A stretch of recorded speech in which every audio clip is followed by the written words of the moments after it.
Bismillahirrahmanirrahim. Evaluate integration of e to the power of 2x sin e to the power of 2x dx using appropriate substitution. Okay, so soalan ni mention guna appropriate substitution.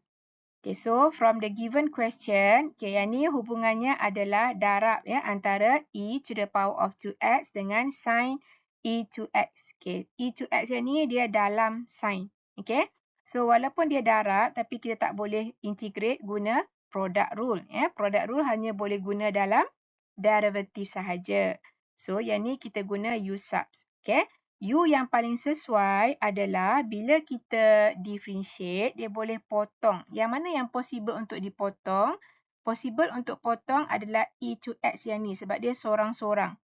Okay, tapi e to x yang ni kita takkan boleh potong sebab dia duduk dalam sign. So, yang kita pilih U adalah yang dalam sign ni.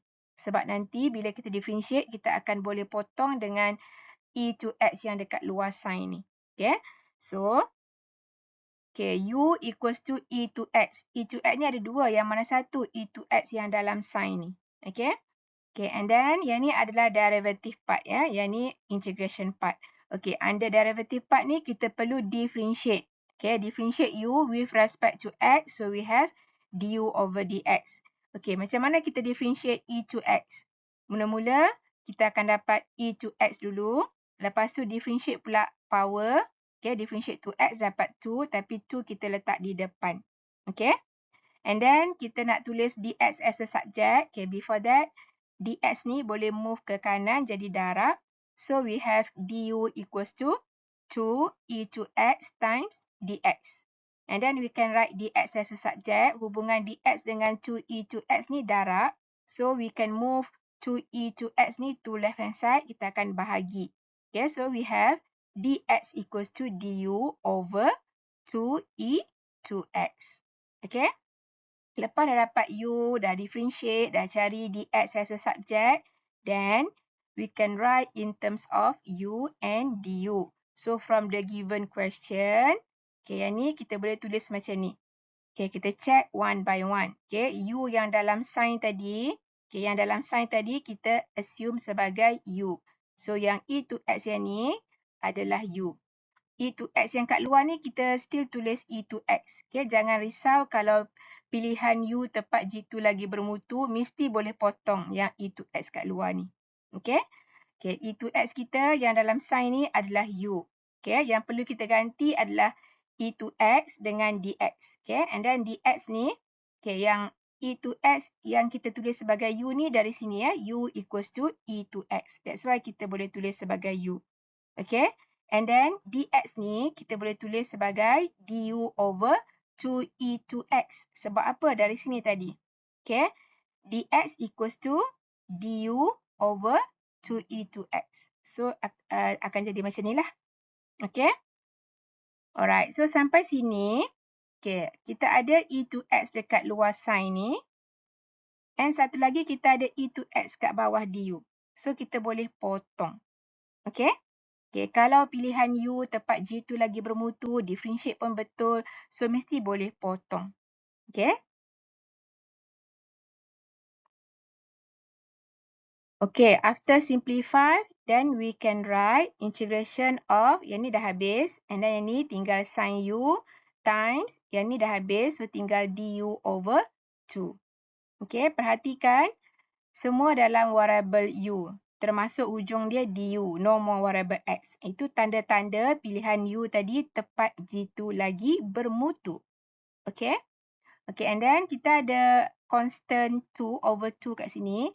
So, we can move constant over 2. Okay, move out from integration sign.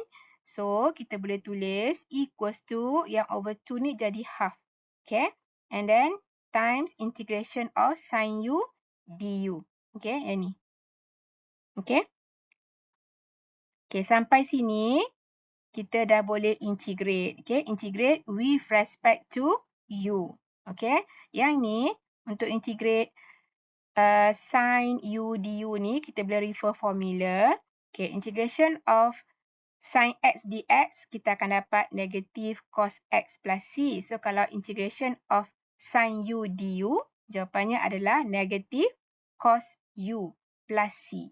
So, untuk yang ni, kita boleh tulis macam ni. Okay, integration of sin U du, refer formula yang ni, jawapannya adalah negative cos U. Kita still ada constant half in front, and then lepas dah habis integrate, oleh sebab yang ni no lower and upper limit, so we must put plus C. Okay. Okay, sampai sini negatif dengan half ni maksudnya darab. So, nak buang simbol bracket ni, awak kena letak negatif ni di sebelum half ni. Okay. Sebab negatif ni maksudnya darab. Okay. So, kita akan dapat negatif half and then cos U plus C. Okay, sampai sini, apa perlu kita buat? Yang ni kita dah siap integrate ya. So, after we integrate, no more integration sign. Okay, last kali apa perlu kita buat? Okay, replace U in terms of X. Sebab variable asal adalah variable X. Tapi sekarang kita dapat dalam variable U.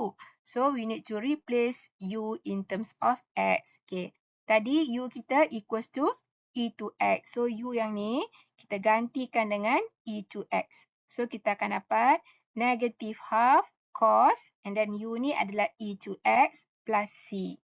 Okay. So, this is the final answer. Okay. Okay, to confirm your answer, boleh check guna Maple ke any apps lah. Let's say saya check guna symbollab.com. You masukkan saja syntax integration of e to the power of 2x and then sin e to x dx. And then after you press enter, so you akan dapat output negative half cos e to x plus c. Cuba compare. Sama tak? Sama kan? So, yang ni, jawapan yang ni tepat jitu lagi bermutu. Okay? Dapat?